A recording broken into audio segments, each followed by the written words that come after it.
We have begun the live stream, and in just a second, we're going to start the recording as well.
I see we have Dr. Henderson. Can you test your audio for me? Hey, good morning. Can you hear me? Good morning. Yes, I can. Thank you.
I see we have Ashley. Can you test your audio for me?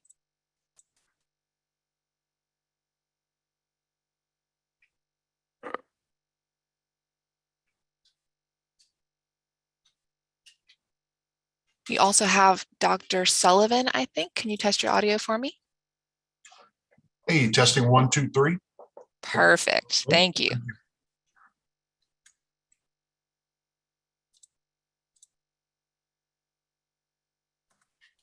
Good afternoon, everyone. We will begin here in about 1 to 2 minutes, waiting on a few more task force members to join so we have an established quorum. But thank you all for being here. Would ask if you would, as you see, I edited my name and added the organization in which I represent. Since we're still all getting familiar with each other, if you could please do the same. Put your first name, last name, comma, the organization that you represent, and we'll begin as soon as we get an established quorum, hopefully in the next minute or so.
We will give it one more minute, and we actually can get started without a quorum, just can't take any action in this meeting. So we'll treat this as an information-only meeting, but hopefully we'll get another task force member here before 12:35.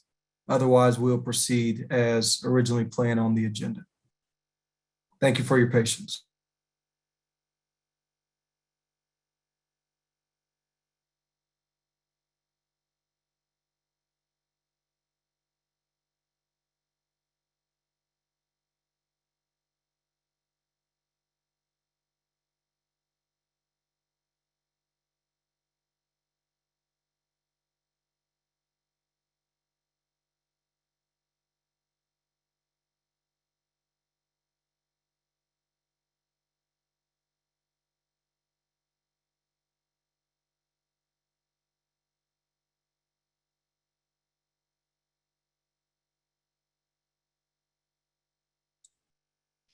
Hello, Dr. Scott. Can you test your audio for me? Good afternoon, everyone. How are y'all? We are great. Thank you.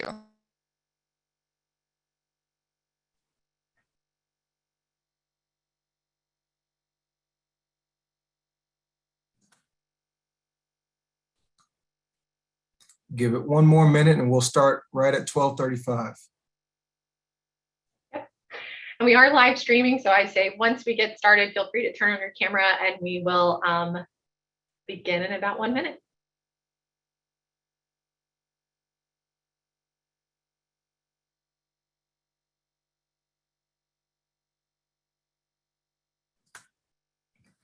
Okay, I would like to officially call the second virtual Louisiana Minority Sports Initiative Task Force meeting to order. I want to say thank you all for joining. As Malin mentioned, if you could please turn on your camera as a task force member, we would greatly appreciate it.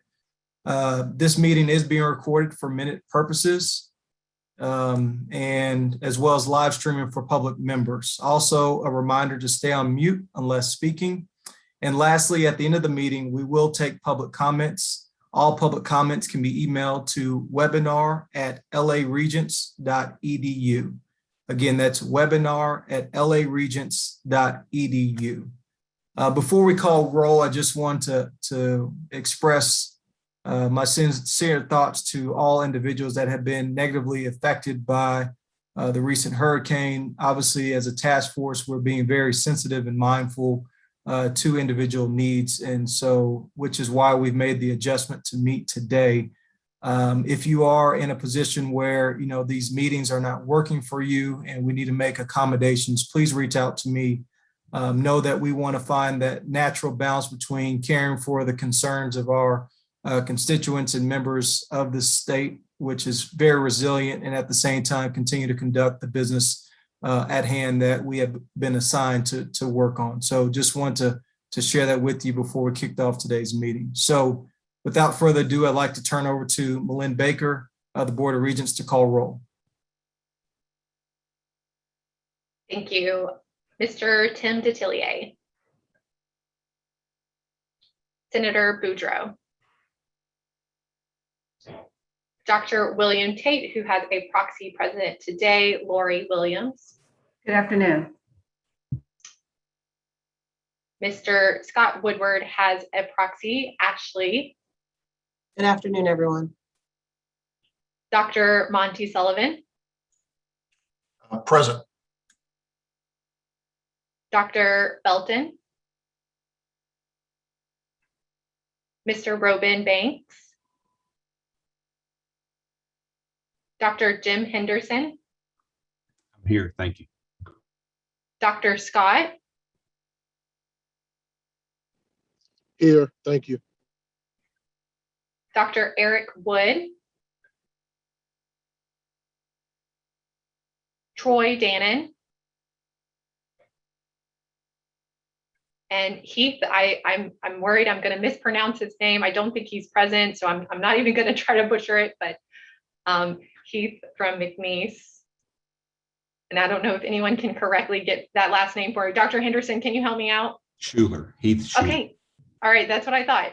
Thank you for that. I appreciate it. I think he's still buried somewhere down in Tiger Stadium tonight. Okay. Rudy Macklin. Alicia Broussard Sheridan, Pat McKinney, Here. Mr. Brandon Logan, Present. and Mr. J. and Cercio. J, did I correct? Did I get that correct? It's Cicero. I'm here. Cicero, I apologize. We are short one for a quorum, so we're hoping to have one additional member join us. I would say, Brandon, my suggestion would be to delay voting on the minutes until then, continuing forward with business.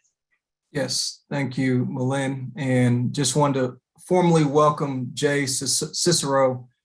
He was one of the three chair appointees that I had made, and the other two I'd like to share with the body that was unable to make it today, and hopefully they'll join us next month, is Tracy Shiro from Ochsner's Health Systems. She serves as the Chief Risk and Human Resource Officer, as well as Catherine Collins. She is the Chief Human Resources Officer for Entergy. And as you can imagine, she's pretty busy right now in her role. So welcome, Jay, and looking forward to also having Tracy and Catherine join us next month. So grateful for it. As Malin mentioned, we do not have a quorum, so we will skip an action item now. But moving into item number 4, the agenda was our homework for last month, which was the round robin questions. And I would take all volunteers first, and from that, I would then move on to the order in which you're presented on my screen to share out. What I'd like to do is answer question number 1 first with the roundtable discussion, and then we'll proceed to question number 2. Jay, just to make sure you're up to speed, last meeting, we had 2 questions to end our meeting to really think through how can we improve on the subject of minorities in sports for the state of Louisiana. So the first question is, what is the most innovative strategy to create/implement to improve our diversity talent pipeline in the Louisiana Sports Administration? Again, what is the most innovative strategy we can create/implement to improve our diversity talent pipeline in the Louisiana Sports Administration? So I would like to call on any volunteers that would like to offer their comments on the question. If there are none, then I would just proceed to the order in which you are presented on my screen. Do we have any volunteers to share out on question number 1? Brandon, I'll go ahead and get the conversation started. Thank you. And I don't know how truly innovative this may be, but I think there's an opportunity with so many of the initiatives and programming that exists, at least at the collegiate level within the NCAA and the various ethnic minority associations and opportunities, but really taking an opportunity within the state to develop a robust system that will allow us to create pipelines within our various institutions. And by that, I mean creating a program that will allow us to work with our sport management degree programs within our institutions, take advantage of the resources that exist within the existing pathway program for the NCAA, for example, the Coaches Academy within the NCAA and all of the other leadership initiatives, and use the collective leadership, which is a new initiative by the NCAA in which they've already created a database of all of those professionals who are in a position to really be pipeline position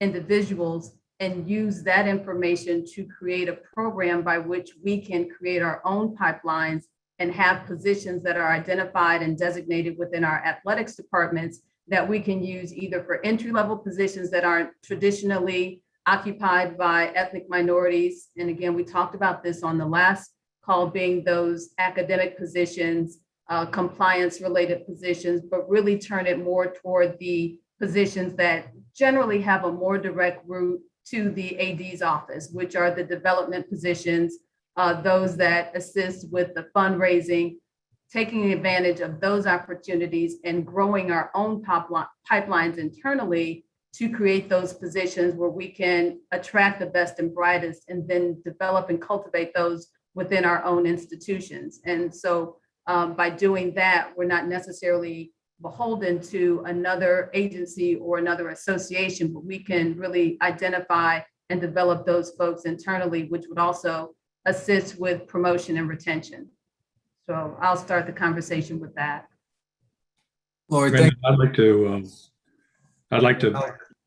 Turn over to piggyback. Pat now. Yeah, actually, a lot of what the NBA and the NFL has done overall in creating those pipelines, and that's what we have found to work the best for us, and unification within the other teams. So we kind of have, if you will, at both the NBA and the NFL, we have pipelines that are developed for those different positions, especially those that are traditionally non-minority, to push those and going into the different colleges and stuff, to steal from you guys. But and honestly, in combining that with the mentorship that's required to keep that pipeline going. So the teams, understanding that we have glass ceilings within ourselves because of the small amount of people that we actually hire full time, we've opened it up to where the teams really, even though we try not to, or we try to maintain the people that we have, but understanding that for growth potential, we want them to be able to continue in sports and continue in their career path. So we encourage among teams, those pipelines. And if I have somebody that's a really excellent, and I don't have some place for them to go, I'm going to look to another team or to someplace else. So I think that's really the important piece that we have found in driving that diversity, because otherwise you lose those people. They either become disenchanted with sports, or they just give up and move out. So I agree, Lori. I think that that's an important piece of people coming together within the institutions and in the state, and to mentor and break that path of what I found when I came into the Saints and Pelicans both was we perpetually hired friends and family, and we quit doing that. That was one of the things that I brought in on the human resource side, that you can't do that. And we really have adopted the Rooney Rule straight across the board for us, in that no one can interview and present a candidate without giving us in human resources 2 alternative candidates that you reviewed and why they weren't selected. So you really have to continue a pathway to providing us an evidence that you really made an all-out effort in finding the best overall candidate. Pat, for those comments. And before I ask for the next reflection from task force member, I want to formally welcome Dr. Eric Wood to the meeting. Also wanted to confirm now, Malin, that we do have an established quorum. And if that is the case, I would pause and ask us to go back to item number 3 in our agenda to approve the minutes from August 16th meeting. So Malin, can you confirm that we do have an established quorum? Yes, I can confirm we have a quorum. Thank I'm you. moving. Excellent. I move approval of the minutes. All right, second. Second. All right, it has been moved and properly second that we approve the August 16 minutes as presented. All those in favor show signs of aye. Aye. Opposed, at the same right. Motion carries. Thank you very much. Okay, so getting back to question number 1, we've heard from Lori, we've heard from Pat. Thank you so much for these great comments. I'm not dozing off. I am writing everything that you all are sharing. So if my head is down, it's because y'all are making great comments for me to write down. So who is next that would like to volunteer? Brandon, if I could, just because Sure. I thought Lori's comments were spot on, and as were Pat's. But it really about that, creating that pipeline through development. We created a management and leadership institute within our own system, just simply because we found we were having trouble just going through traditional recruiting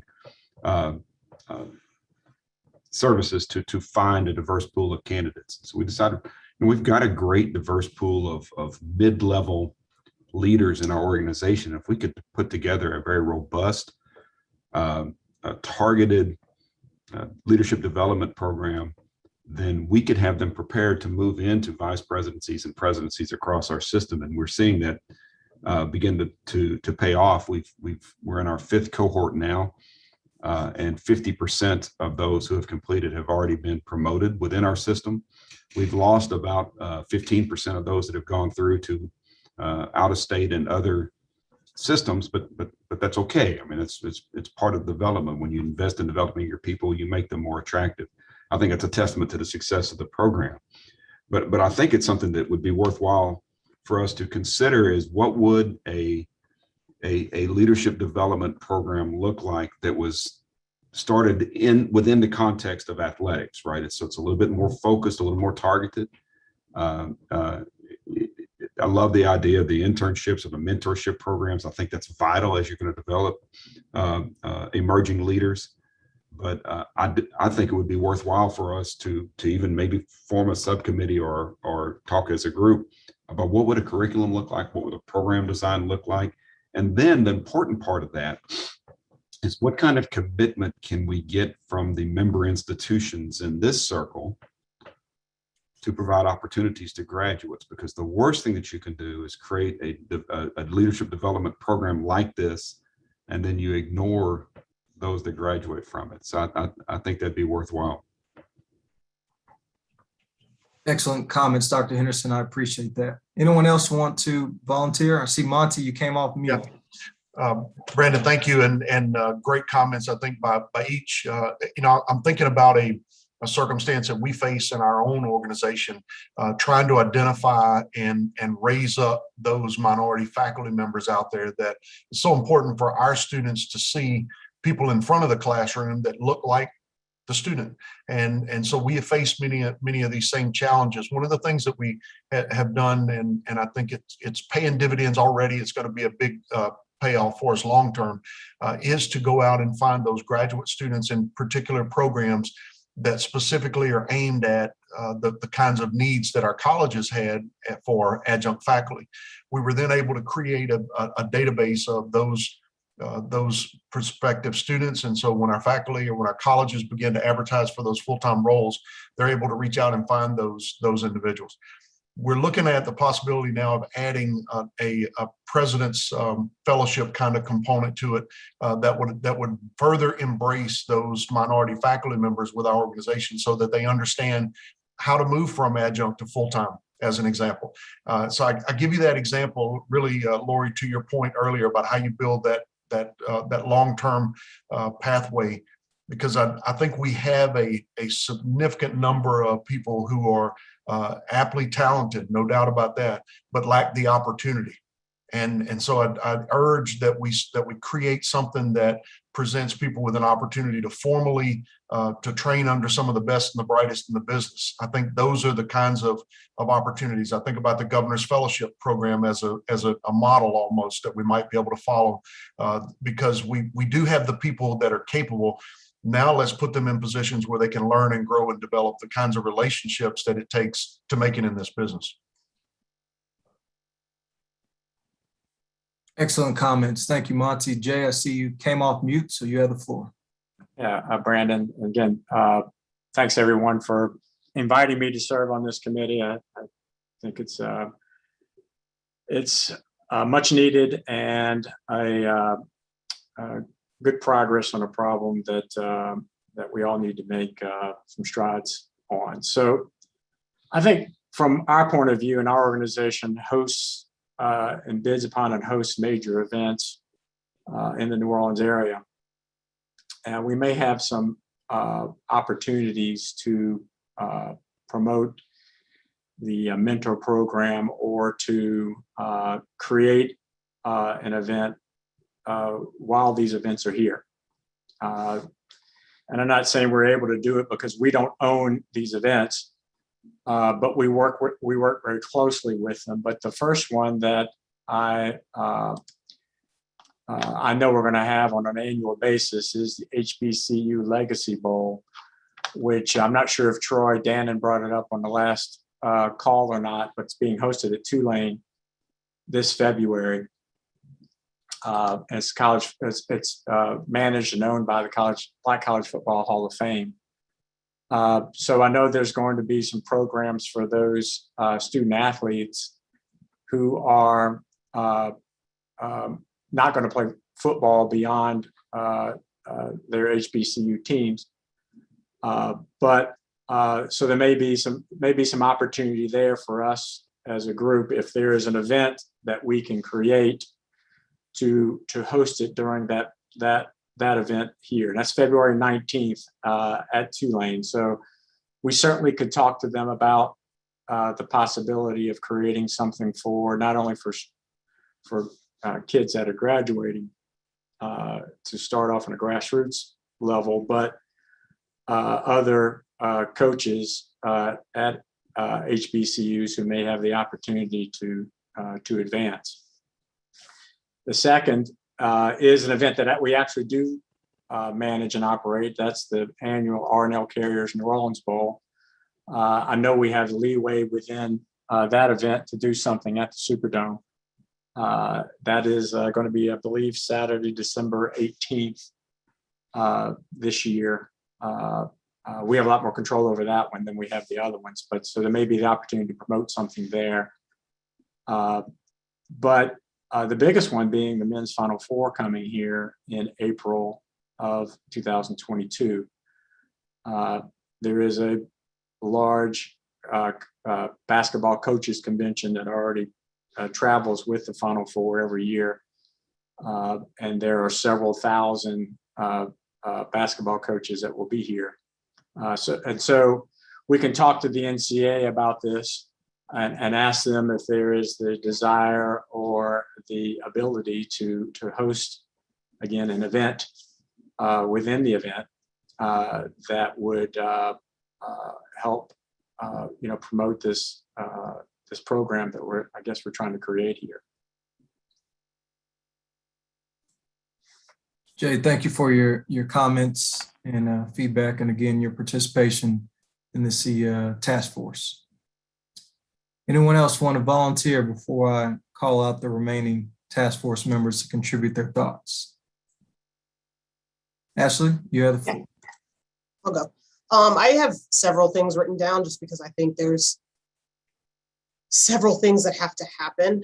So it's hard for me to just pick one, but one of the things that I think is important is training the hiring managers. So people that are in charge of hiring these positions, training them on implicit bias, unconscious bias, making sure they're aware of their own biases that they have, right? Like we all have them. And so we have to be made aware of them because it starts with each of us individually in that process. So we have to know where we are in order to modify the behaviors that we have historically that have maybe not been as equitable as they should be or should have been. I also wrote down just the process from start to finish. So like at LSU, we try to make sure that we are utilizing equitable practices from start to finish. And so we have the diverse hiring committee. We have males, females, we have members of different departments. And it's not all senior level leadership. It's throughout the department. It's spread throughout the department. And then obviously race as well. And we have a diversity advocate on every hiring committee that really focuses on that. So if we have some people that maybe don't understand or they're not realizing some of the things that they're doing that could be unfair, the diversity advocate's responsibility is to bring that to their attention and to make sure the committee is staying on track and utilizing these equitable practices that we're discussing and that it's consistent with the messaging that we have. So that was one. And then also, and I think it was referenced earlier, but employee referral programs or word of mouth, just making sure we're utilizing the people that we have in place already that we trust and know do a good job and hearing them if they have relationships with people. And by relationships, I don't mean their family members. I just mean they know of people who do good work or who deserve a position within the department that may be of a marginalized group. And they can at least bring them in for an interview or have them apply so that we can see if they will qualify for an interview. I think it's really important because, just as an example, I was a gymnast. And so gymnastics wasn't always the most diverse sport. And I think it's grown significantly since I was a gymnast, because I was the only Black gymnast on the team at the time. And right now we have 5. So it's grown significantly. But when we were looking for a coach, that was one of the questions that they had, was like, are there a lot of Black coaches in gymnastics right now? And so it's important, I think, to have those conversations and not necessarily just post for a job and wait for the people to apply. We have to do recruiting ourselves and get out there and understand who's in that industry. So I think that is really important for employees to have some referral type program that they can input those people that they know, or have conversations with people so that we can really know who's out there for some of these positions. And I'll stop there because I could keep going. Well, no, great comments. If you have more to add to this question, feel free. This is about our sharing out process, because what we share out today is ultimately going to shape the direction in which we go. So if you have more to share, this is exactly what meeting 2 is about, the share out. So the other thing I have is a graduate assistantship that would focus on people of color and allow them to work within the department at whatever level they see fit, but specifically leadership positions or positions that could lead to associate AD, assistant AD, executive deputy AD or deputy AD, and then obviously ultimately AD. And then also coaching, right? So making sure that they have a pipeline through there if that's where they want to be, but just giving specifically people of color an opportunity to be involved heavily in the department at a leadership level. That could either lead to them having a position in this department or another department, or at least give them the exposure that they may not have otherwise had. So that's another thing that I wrote down as really important. And then focusing on community service and partnerships, making sure that we're connecting with members of the community, and because I think that will allow us to meet more people and build relationships and see who would be best fit for some of the positions that we have in leadership roles. Excellent. Thank you very much. And just from my view, 2 remaining task force members that have not shared out. So that would be Dr. Scott and Dr. Wood. So one of you all feel free to proceed as next on the response. Don't both go all at once. All right, Dr. Wood, you got the floor. Yeah, I mean, I was looking back at the notes here. First of all, I apologize for jumping on late, but the most innovative strategy we can create, implement, that's where we are at this point, right, Brandon? I mean, and Lori can attest to this just from my time, I think, or just NCAA. I mean, if it's been mentioned, I truly think that I'm at this opportunity because of the programs that I had the opportunity to participate in at the national office. I really do. Not only did it allow for national office staff or other administrators to get a chance to know me to know them, is to establish the network, and primarily with those that don't look like me.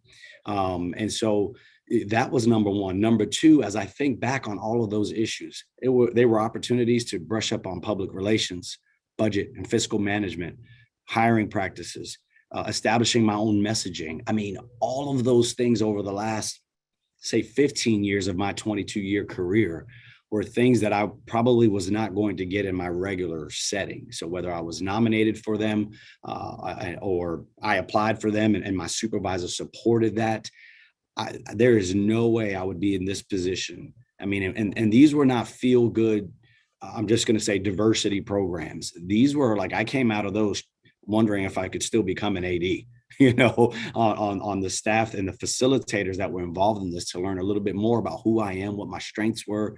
And so, you know, I don't know that I'm answering the innovative piece, but I do know the opportunity to participate in those allowed me to differentiate myself in these processes, particularly with the search firms in our world. So Brandon, sorry if that's repetitive. I just know that I don't get to this level without, I mean, several professional development opportunities for facilitation, leadership, professional growth at the national office. Yeah, I think instead of in terms of, I think this is great reinforcement about the value of this programming. So thank you for sharing your thoughts. And again, you know, your personal experience and journey will help to shape us to improve a more inclusive state. So you are an outcome of that. So thank you for sharing that. Dr. Scott, you want to close us out with our first question? Yes, certainly. I'll bring up the rear, and I'm almost apologetic of allowing Dr. Wood to kind of jump over me because I was going to say the exact same thing, right? Again, being a part of that programming at the NCAA level, to echo Dr. Wood's sentiments, was a breath of fresh air. Exactly what he's saying about the rigor of the programming and having to develop an understanding across the landscape that is athletics, and then be able to bring that back to your institution with something that for me, was one of those things that grew me really, really quickly. And so I'll say that in addition to saying that, I'll also, and I believe Ashley may have said that, or Ms. Lori, but to be able to provide the leadership development at the more collegiate level, at the master's degree level, really recruiting in an effort to be able to develop that talent from a pipeline perspective, I think is critical as well. And so I would say that those two things, again, being able to recruit and develop a pipeline, and then that overall development piece, I think is critical because I'm a prime example of what can happen. Hey, Brent, he's cutting off. For the sake of development. Can you hear me? Thanks, Dr. Wood. Dr. Scott, sorry, I thought you had finished, but it broke up a little bit, so I apologize for jumping in. No worries, Doc. Okay. Brandon, I alluded to this last time. I think this is crucial in whatever we do. And I know it looks different in a professional sports organization, other philanthropic organizations. We tend to be put in the positions that work directly with students, and it is awesome. I mean, all of the training, in my opinion, must involve, through leadership, revenue generation, dealing with development and fundraising, and I just want to be very, as younger people ask me today how to get into this and how to become an athletics director. I tell them right away, they're going to want to, that leadership is they, right? Since we're all family here, leadership is they, not necessarily just the current makeup of leadership in our organizations, but they're going to want to put us because, in direct relation in our world to student athletes, because we know that it's difficult to be what you can't see. But any of the training that we produce must involve an ability for us to learn how to generate new revenue streams for whatever organization we're in. If it's nonprofit, we're still generating revenue. It's just to distribute it all back out. But where I feel like my minority counterparts end up in is we'll end up not being in those positions. So you have to deal with fiscal matters. There has to be fiscal training, revenue training, or I don't think it moves the needle. Just thank you for letting me add that piece. Great points. Great points. Any final comments on question one before we shift to question two? Lori? Brandon, if I could jump back in for a second. I think another part that we don't want to lose sight of, and I know we're talking broader about the hiring process, but again, so much of that starts with once someone comes on board, what's our plan? So do we have the evaluation piece? Are we doing performance evaluations? Are we helping these new team members to know where their deficiencies may exist and then supporting them and building them up and getting those tools or resources or skills that they may be lacking? And then also having a plan. If we don't have a plan for that path forward, then sometimes individuals just languish in their position without a clear direction of how they get to where they are to where they want to be. So a part of that also is succession planning and making sure that we're very intentional when we bring team members on, that we're putting a plan in place and then executing toward that.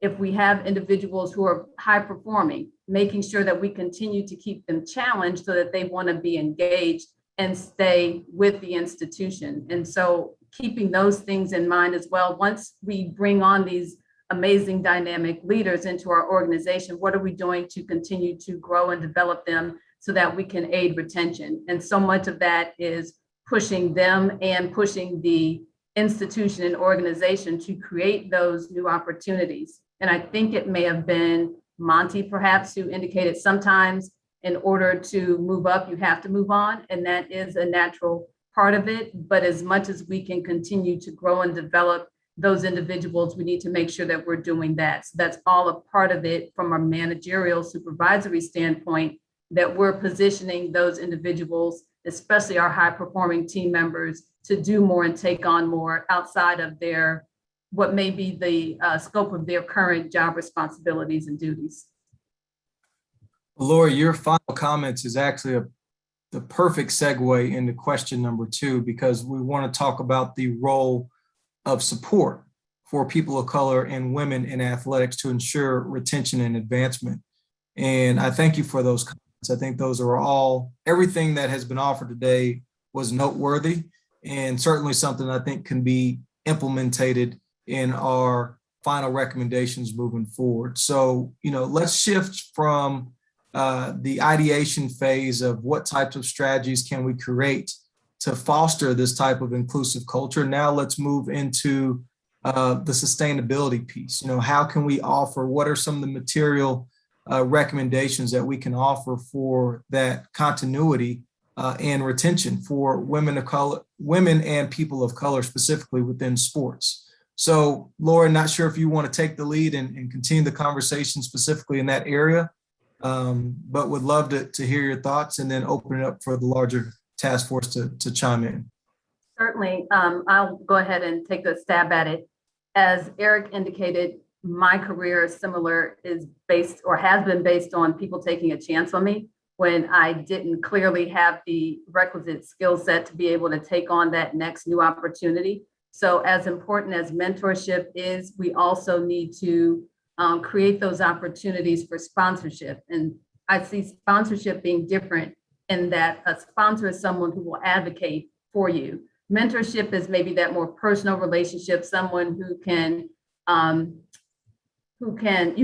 you can consult with about a particular issue, who can guide you and help you tackle whatever you may be facing in a work situation and help navigate that. But a sponsor can be someone for which you don't even have a structured responsibility or even a level of accountability. And that's the person who, when you're not around, can say, Brandon's a great person. We need to put him on this committee.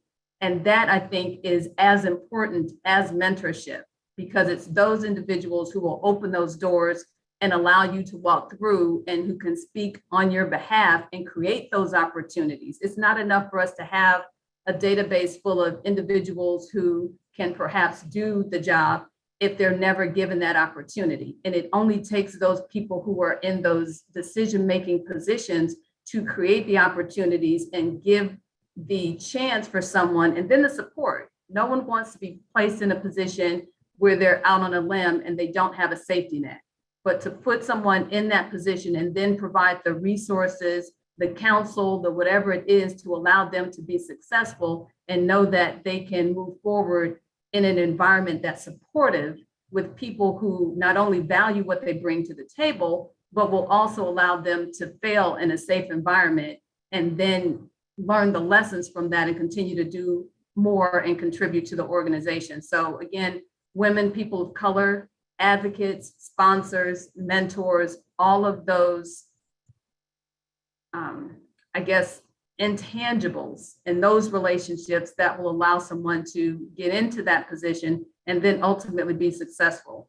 A community, affinity groups, those are also helpful as well. Once you get to a particular location, do you have people you can go to when you run into situations and problems occur, who can understand your perspective and help you navigate through those challenging situations? So again, having a community, I think, is also really important as well. Excellent. Thank you, Lori. Anyone else want to volunteer for comments on question number 2? Again, Brandon, I just want to be in the peanut gallery around Lori, or just in the echo chamber, because she's nailing so many of these issues. And listen, we're in this together, and I think we as such we have to be very, very candid. At predominantly white institutions, PWIs, historically, especially in the late 80s and 90s, during kind of one of the early eras of appreciation of diversity, would create positions for diverse candidates. And this position is reserved for a female or an African American, and then we fill that position, and yet we give no authority and no budget and no voice at the table, and there's actually no influence. We create a role, and then we define what that role is, regardless of who fills it, and that's problematic. And so it requires, one, I think, a commitment from us as leaders to ensure that when we are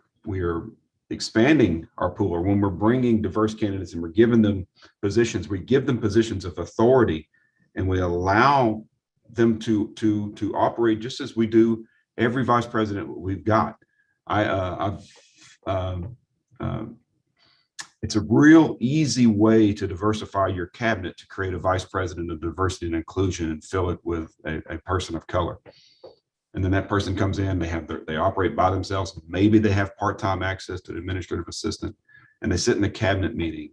And when you get to the diversity question, which is separate from everything else that we do in our operations, right? Oh, by the way, let's get an update on diversity.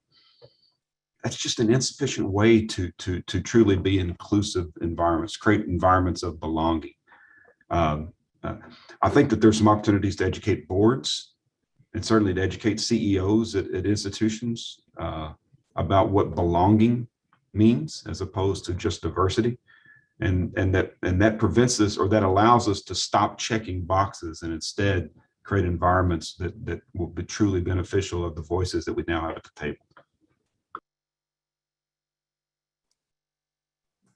Great comments, Dr. Anderson. Thank you.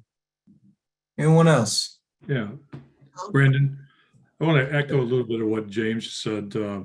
It's one of the things that we found is, we were checking a box years ago, and we were bringing in people and not letting them be successful. So what they were seeing was, hey, I'm brought into the organization, but I have no authority. I have nothing else. So it was important for us to establish career paths and to make sure that they were set up for success and not for failure. Exactly what Lori said, we have a diversity and inclusion network that goes throughout the organization. And one of the things that we instituted was having guides, if you will,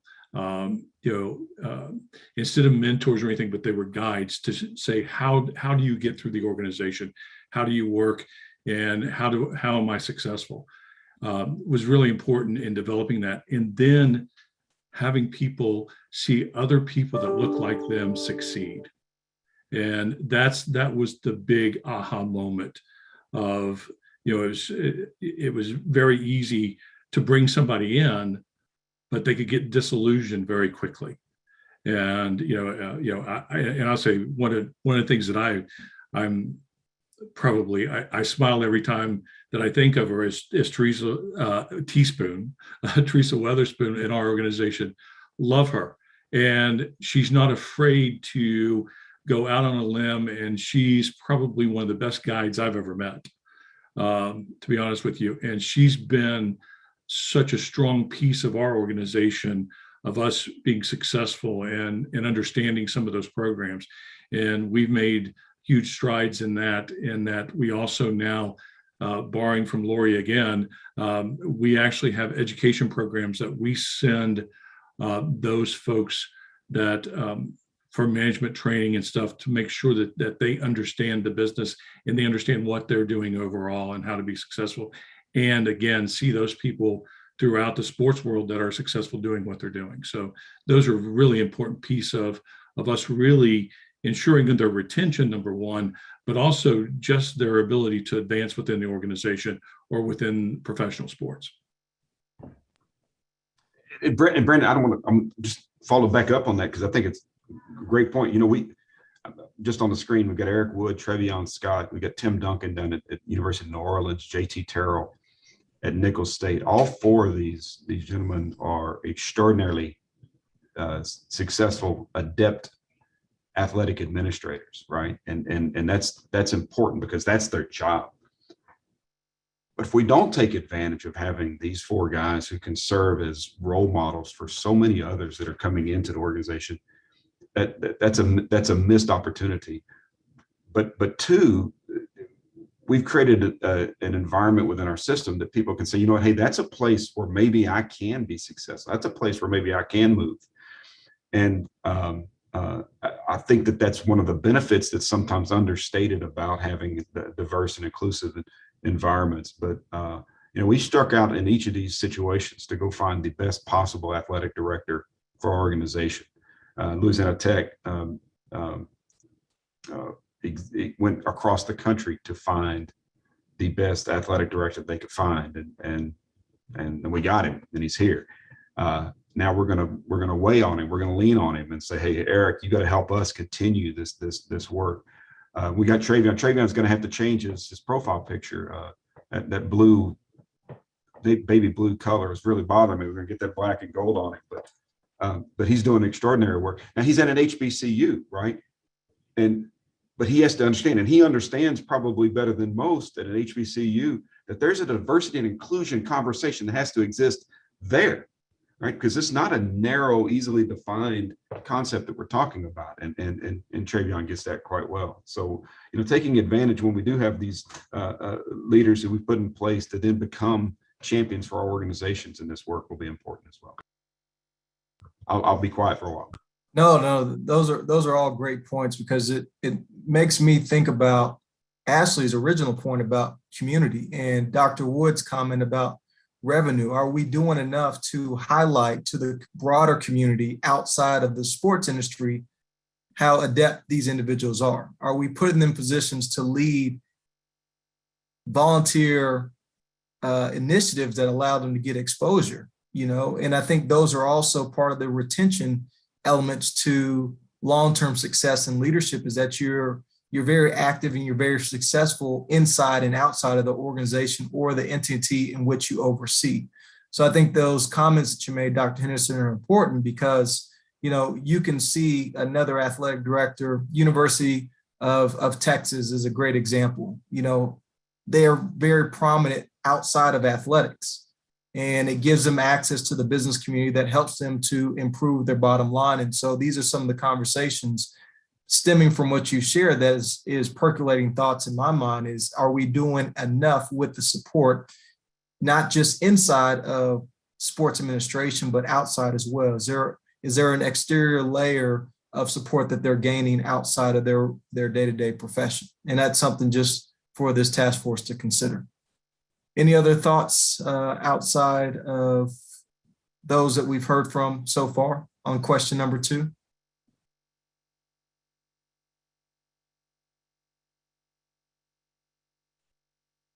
Got Jay, Ashley, Monty, and Dr. Scott still left. I'll go. A lot of what I was thinking, though, has been said, but I think one of the most important things is education. I think education is key to being able to truly transform the cultures that we have and the habits, I think, that we've created in athletics to stick with what's comfortable. So education is key, starting with, having people do the archaeological dig of themselves to know where they truly are, so that they can be honest with themselves. Because if they're not honest with themselves, they're not going to change their behaviors that put us in the position that we're in now. And so I think focusing on that and making sure, echoing some of the things that people already said, but one of the things that we talk about a lot is weaving diversity, equity, inclusion into the fabric of who we are. So it's not a separate conversation. It's just embedded into everything we do. It's understood. Everybody is on board with it. They can appreciate it. They feel like they have the tools and they're equipped with the tools to be able to have uncomfortable conversations or to check themselves when they're doing something that is inconsistent with what it is that we say we want to do and who we want to be. I think that's so important. And then just echoing, someone else talked about this representation mattering. You definitely have to see people in the position. And I think I can go back to, it's just the most comfortable and it's most, what I see the most, but it's gymnastics. Is my idol was Dominique Dawes, because that's somebody that looked like me in gymnastics. And I think the more you see people that look like you, truly, the more you can buy into or believe that you can be in a position like that or in a position of power. And I think that going back to me being the only gymnast, then you have Simone Biles and Gabby Douglas who enter the Olympic scene. And so now gymnastics is more diversified than it ever was back in my day. And so I think the more you see it, the more you believe it can happen. I truly believe in that. And I think it goes for every space, you know, in professional and personal life, but it rings especially true in athletics, because you don't want to be the person of color who is the typical, you know, I'm an assistant coach of football. That's expected. You know, it's the beach volleyball coach that we don't expect to be Black. It's the gymnastics coach that we don't necessarily expect to be a person of color. And so if we can enter into those spaces, keeping all that in mind, but again, education to me, it all goes back to that and making sure people are aware and getting people to think in a way that they've never had to think before because they've just stuck with what is comfortable. I think affinity spaces, that's one of the things that we've talked about here at LSU and how important those are. And I think we all understand the importance of those and implementing them in a way that is sustainable and impactful. And just remembering that diversity isn't enough, right? We can't stop at diversity because all that is checking a box, like some people have referenced. We have to go deeper in that and get people to truly understand why this work is important, why we're here, the history, and what it is that we want to do moving forward. Great comments, Ashley. Thank you so much. Dr. Wood? Brandon, man, so many thoughts in my head. You know, what we want to become, or all of these organizations, is like, you know, when I was coming up, you got Kevin White at Duke and Joe Castiglione at Oklahoma. Like, again, we're talking amongst family, even though I haven't met most of you. But like, those were places that I said, if you go there as a minority, you're getting put on. Dr. Brandon Martin, Keith Gill, you know, Gloria Navarez, right? Like, you knew if you went to work for Joe C., you were going to get on and have a chance to become an athletics director. If you worked for Kevin White at Duke, and they're intentional and they're bold, and you know, even as the guy that's sitting in the chair now, that's who I want to be. You have to be the attractive one, right? Here's a struggle as a first-time AD. I got in the chair, and I've probably judged a lot of the ADs that worked ahead of me, but pursuing, Ashley, to your point, had a softball opening, right? And there's so few of us. I go chase the young lady at Campbell. She's $25,000 out of my range now because she can. She right. She can leverage that. And it's frustrating to me, right? I want to be able to say, well, that's important. There's only 5 of them. Well, there's 6. I need to go get this assistant coach. And this was the first time, Ashley, too, just sitting in a position to make the hire. And you're frustrated because there's so few. And then when there's so few of us, the market goes up, as it should, right?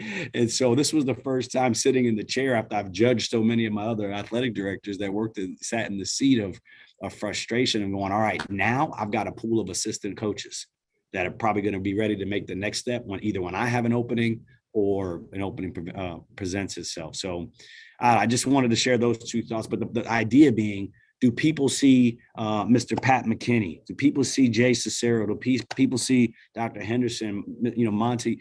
Do they see us as people, as a place where they want to go work because they're going to get the support? Half of us, when we get the job, we're nervous about if I don't do well in this job, they won't allow another minority in this seat. So I feel the added pressure, self-induced. Dr. Geis has never said that, but I feel the added pressure to be even better than what I was created to be so that the next guy gets a chance, right? And so the network, the mentoring, the access, all of that is just necessary. So I thank you all for letting me word vomit on you. Thank you, Dr. Wood. Monty? Yeah, very moving comments, Eric. Thank you very much for sharing that. I would just say a couple of things, and I think several of my colleagues have made reference to this, but I want to stand back a bit and just put it in a broader context. I think as I think about organizations that I want to be a part of, both professionally and personally, I think of organizations that challenge me and that will help grow me along the way. And part of what is important, I think, here in Louisiana is that we grow our own, is that we have a very purposeful effort.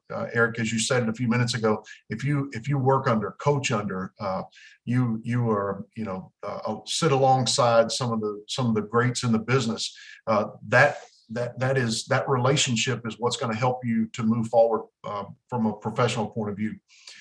So I certainly am with you, and I think there's a way for us to talk about this in the context of building an infrastructure that promotes and provides that opportunity. Ashley, your example, I think, is the perfect one.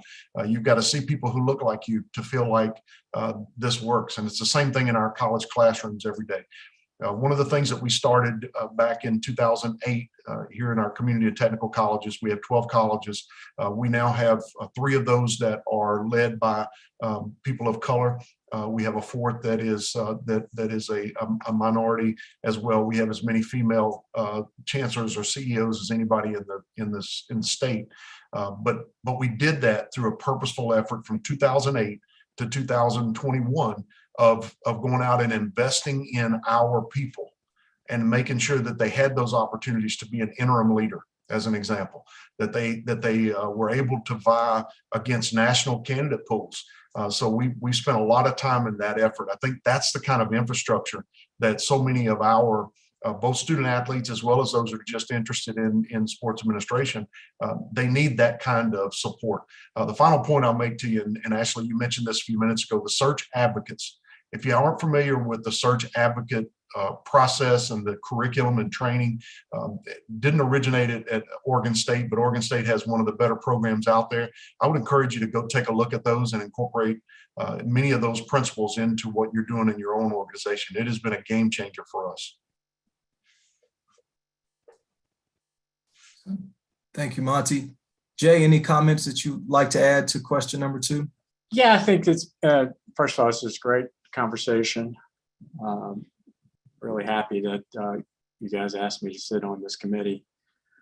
I think what Eric said was really kind of hit me in that, I mean, we're a very small organization here, only about 10 staff members, but whenever we do have an opening and we want to hire minority candidates, finding minority candidates who have the experience of fundraising, I think is a rarity.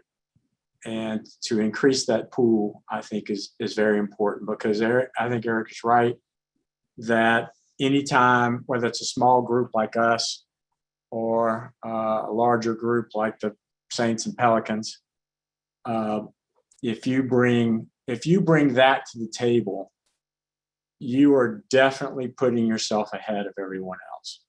Because nobody likes to fundraise. When you ask, especially young people, are you interested in marketing or are you interested in operations?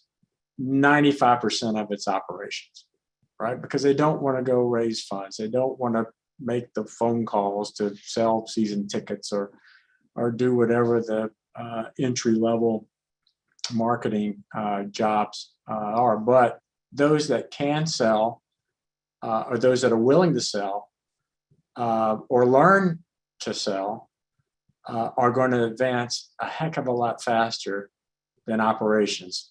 Not anyone can do operations, but most candidates who have some experience can do operations. It's the ones that sell and can raise money that are going to be, and if they can do operations on the side, I can teach someone operations basically. It's hard to teach someone to sell unless they have a desire to want to learn that and have that inner drive to say, I'm okay with calling on somebody, or I'm okay with going and sitting in front of a group of 40 people and selling the organization or the school or the tickets or whatever it is.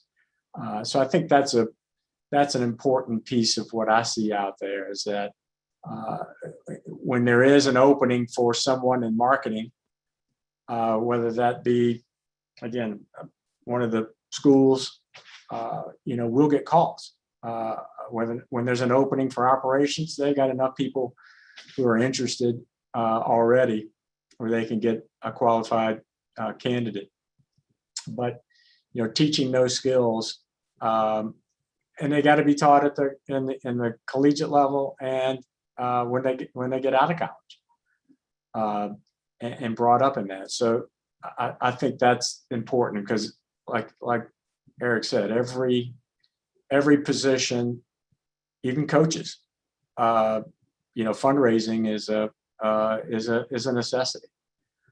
So I think that's important. But overall, I just think this is going to be really, hopefully, very positive of what we come out with with this group, and we can continue moving forward with it. Come out with some solid things that we want to do and accomplish, and a way to accomplish them. I think that'd be great. Our organization is here to support in any way we can. Obviously, I'm on board in any way that you need me to serve. So again, just appreciate being involved. I know it's only one meeting. Appreciate it. Thank you, Jay. Just wanted to take a moment to recognize Senator Boudreaux, who was able to join us today. Thank you for your time, Senator. Just wanted to let you know we are on question number 2 of our agenda item number 4. How can we support people of color and women in athletics to ensure retention and advancement? So if you have any thoughts that you'd like to share on question 2, now is the appropriate time to do so. Well, in between meetings, and glad I had the opportunity. In fact, Jay and I spoke earlier, and I welcome his expertise to the group. I'll so that I'm not redundant or anything, I'll sit out on 2, and then we'll pick up as we continue to move on with the agenda. Thank you, Senator. Anyone else want to share their thoughts on question number 2? Or has everyone had a chance to do so? I believe everyone has, now that Jay and Senator Boudreaux has opted not to share any thoughts. So thank you all. This has been very, very, very insightful, and only because you are willing to be open, transparent, and honest with your colleagues on this task force. I have the responsibility of being able to take everything that's been said, make sense of it all in a consumable way, and make certain that we are going down a pathway that allows us to achieve the results and outcomes that we desire.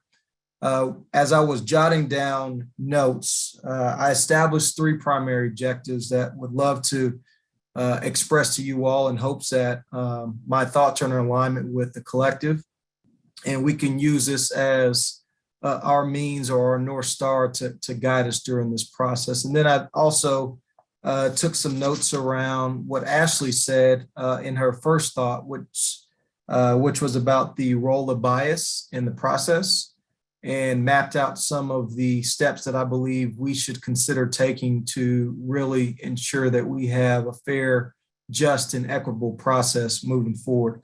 So the 3 primary objectives that I'd shared, and again, I'll open this up for comments, questions, concerns, but I think we have an opportunity in the state of Louisiana to emerge at the forefront of diversity, equity, inclusion, belonging within the sports sector of this state. I think that can be our North Star that guides the work that we produce from here to the end of our formal recommendations, that we need to be top of mind when people outside of the state are looking at a landing place within sports administration, whether it's head coaching or athletic administration, to keep Louisiana top of mind. And all that becomes the policies, the procedures, the ultimate culture that we create from a state level. And working with state government, we have that opportunity to create such conditions.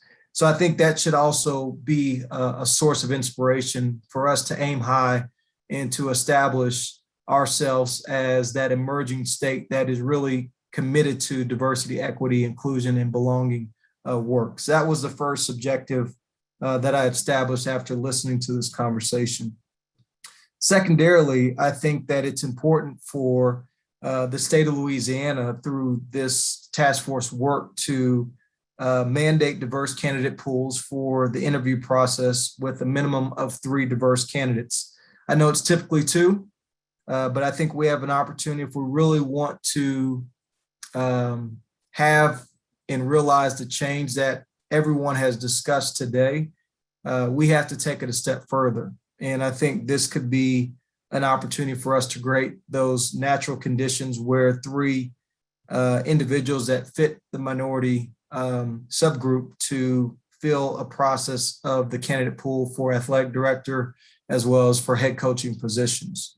Just another thought that I want to share with you all. And then lastly, I think working in good faith with all member institutions that are present here, but are also part of the NCAA member institution for the state of Louisiana, it'd be incredible to develop a pledge that encourages every university and its executive leadership to sign as a commitment to diversity within sports. And I think there is a ripple effect.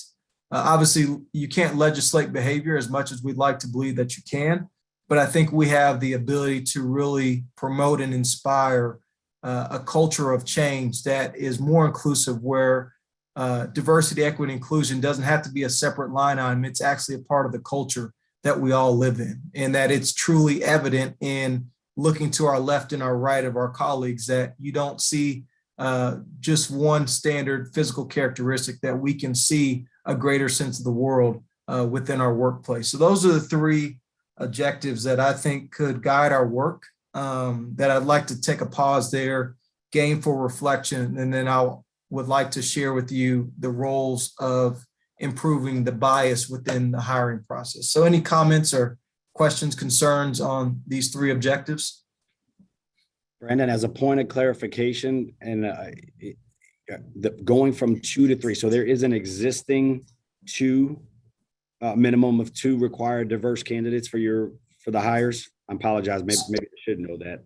No, and I'm not saying that for the state of Louisiana, but I know that there's other hiring practices that normally would include 2 in the process. So this just general terms, not speaking specific to anything within the state, but looking at some of the common themes across the country and how they're improving their diversity, equity, inclusion.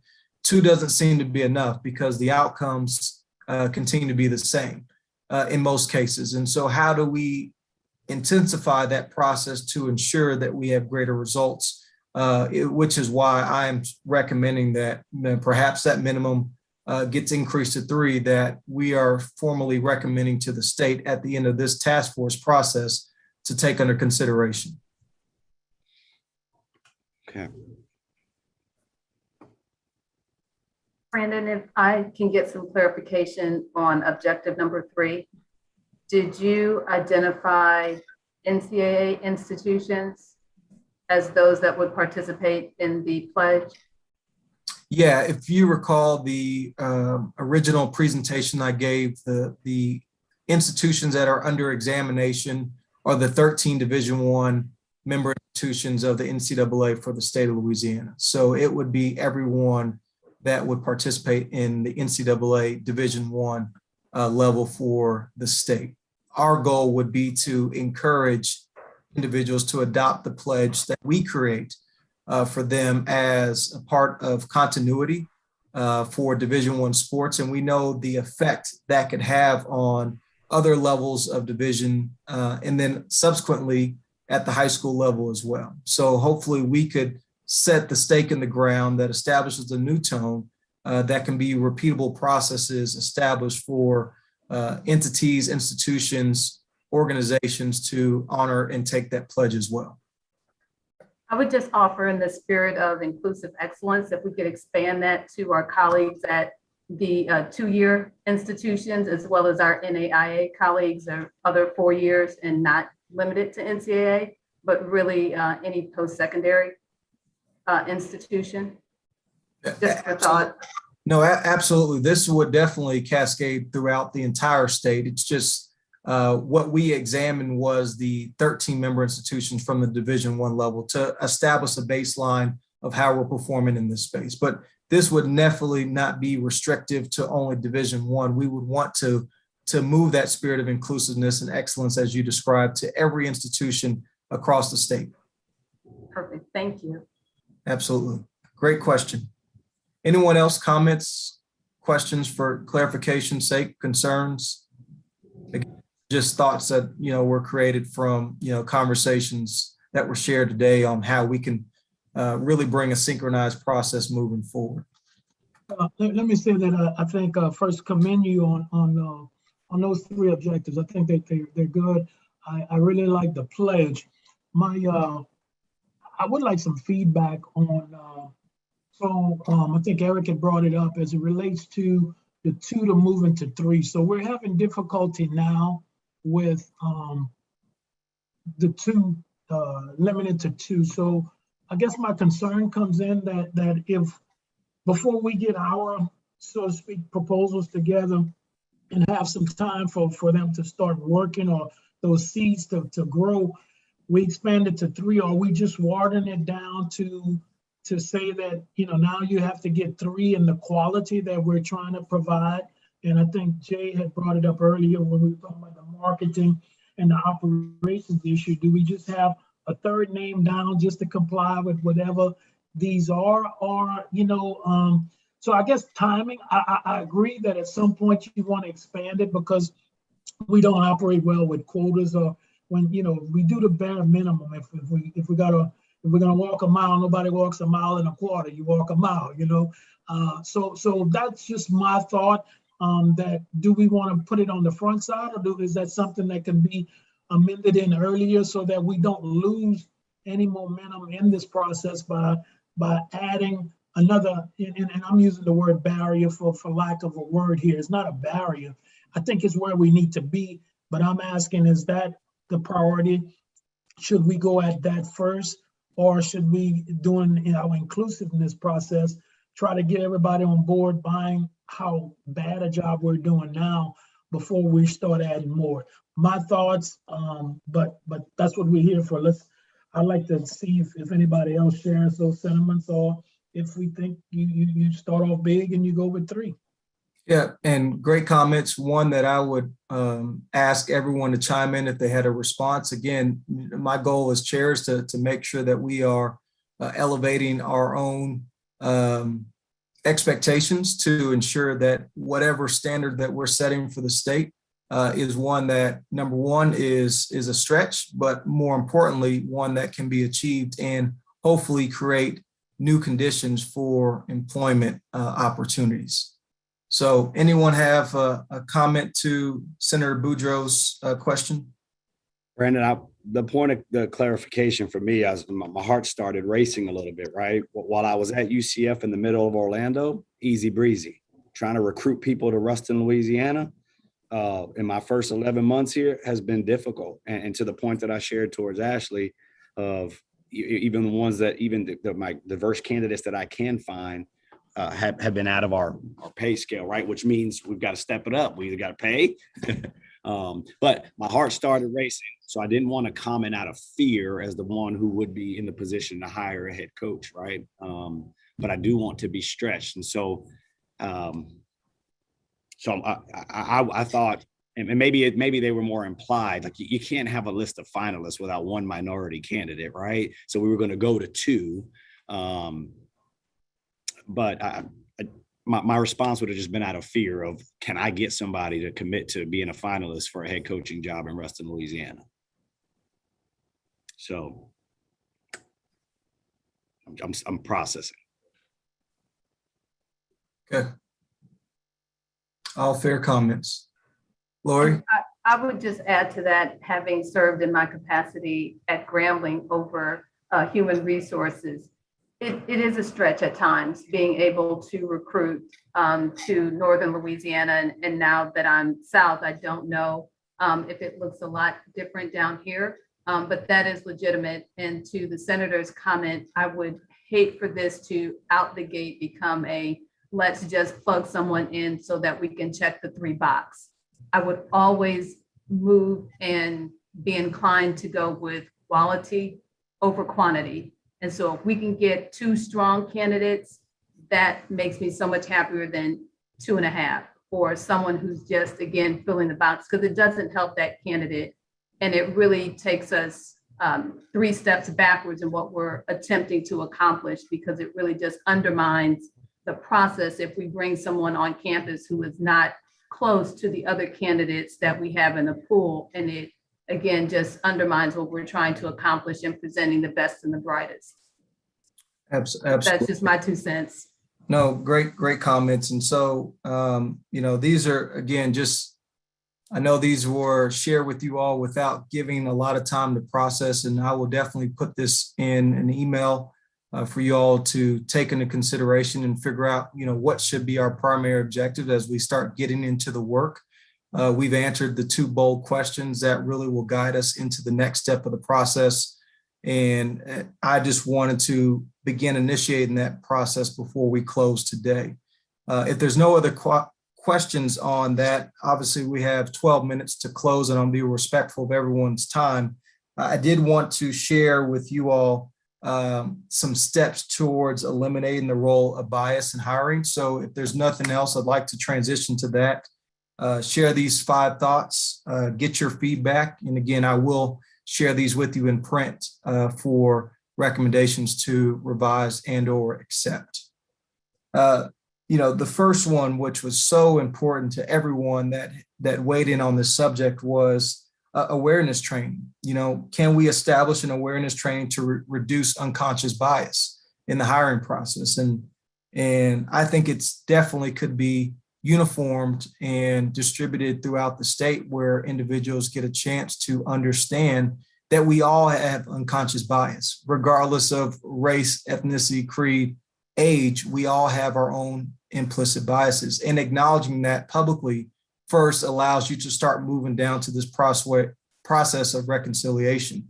So I think there's an opportunity there for us as a task force to create training that allows us to eliminate and reduce the unconscious bias. Number 2, another thought that came to mind was to revise job descriptions that remove certain words that could have an impact on candidate pool, right? Language matters. How we write these job descriptions could either be advantageous to one or a hindrance to another. So I think there's an opportunity for us as a task force to start looking at some good standardized language that does not hinder someone from applying for the role. Number 3, I think there's an opportunity for us to create a system and a process that reviews applications and resumes more blindly. Oftentimes there is what I've heard throughout this country is a country boy mentality where, if you come from the same country club I have, we can get you into this job. And so you don't have a good, effective, formal process that's in place. So how can we as a task force create a process where we can look at resumes more blindly through that process? Something, again, item number 3 that I'm thinking about, how to eliminate the role of bias in hiring. Number 4 is, can we establish a skills test that allows employees to critique the quality of the candidate's work?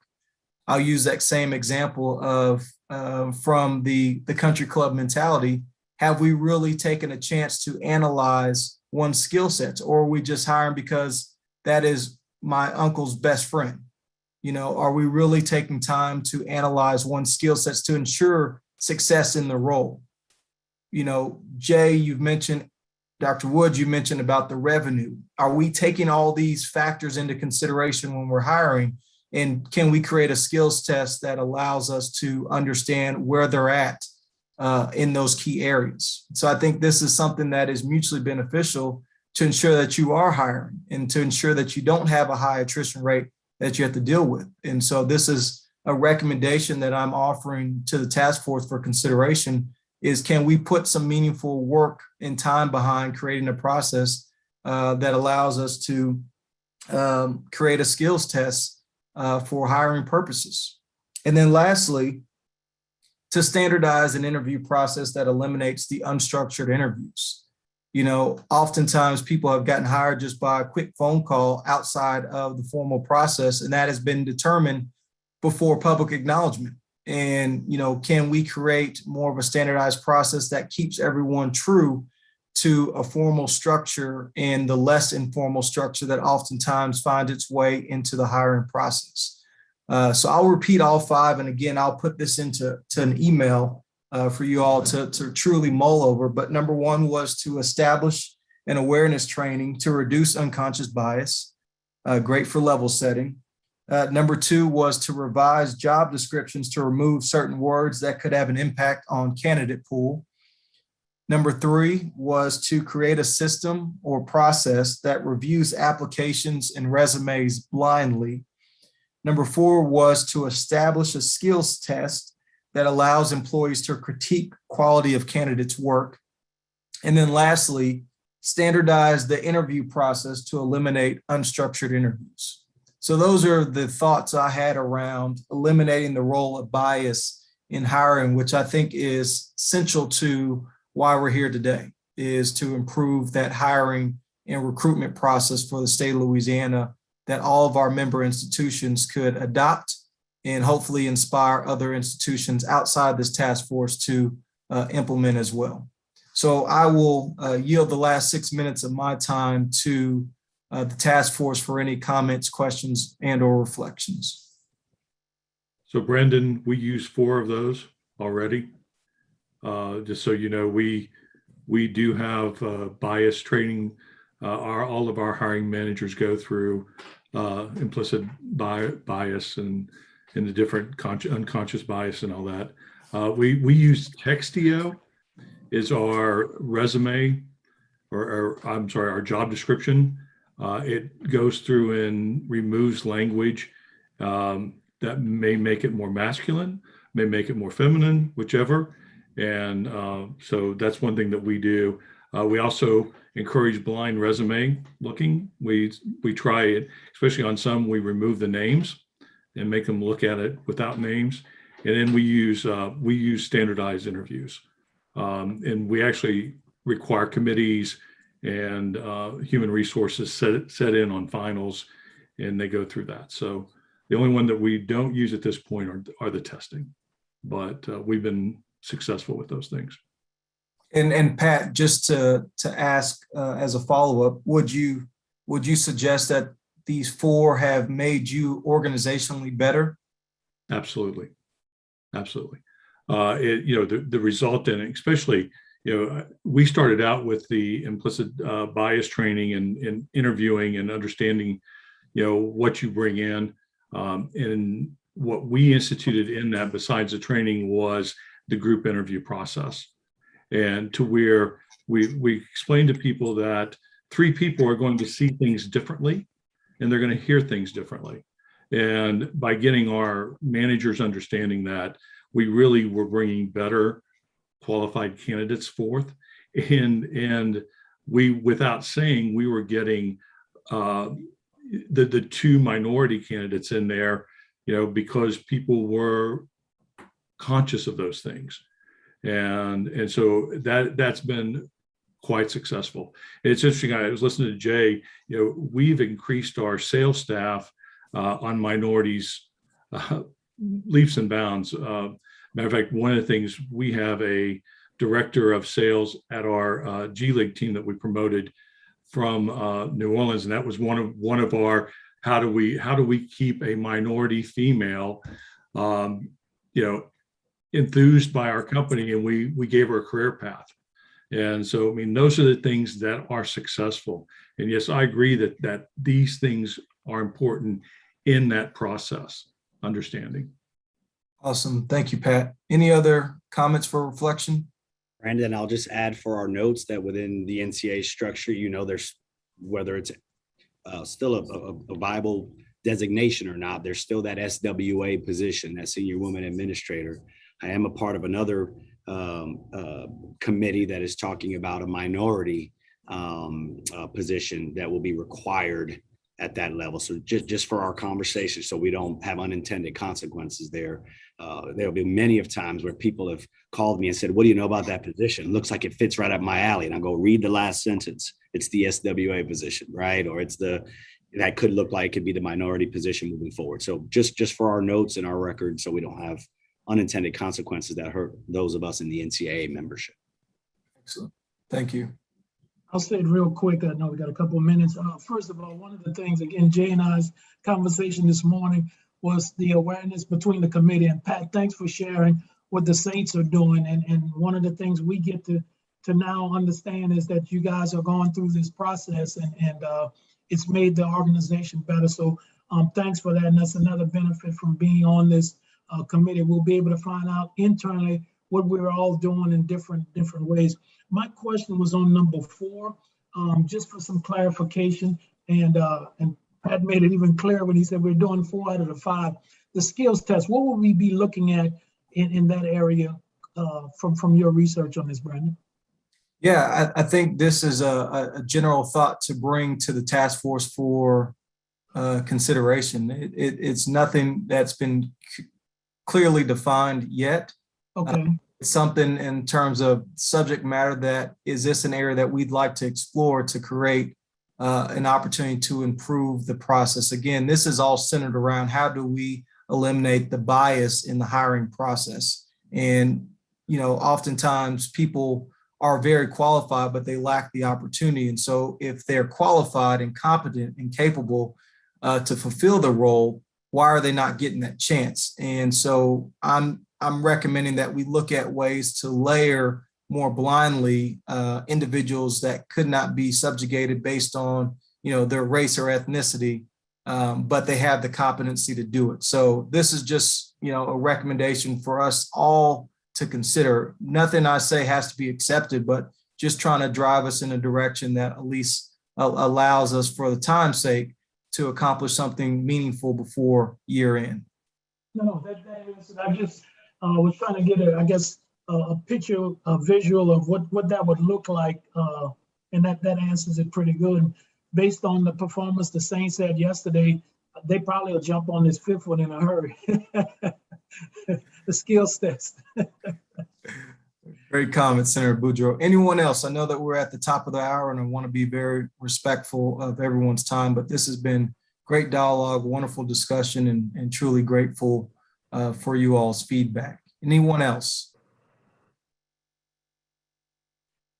All right, seeing none. Is there any new business that need to notate moving into next month? I don't have anything on my agenda, but just wanted to open it up to task force members to share out. And Malin, lastly, I did not see any public comments and just wanted to confirm that you had none in your inbox that I need to share with the group. You are correct. There are no public comments at this time. Well, perfect. Well, thank you all again for your time today. Just want to remind you that our next virtual task force meeting will be Monday, October 18th from 1 p.m. to 2:30 p.m. And that is my last comment for today. So I would, at this time, entertain a motion for adjournment. So moved. Second. All right, it's been moved and properly second that we adjourn our second meeting of the Louisiana Minority Sports Task Force. Thank you all for joining today, and I look forward to engaging you all next month. Take care. This meeting is adjourned. Bye, Malin.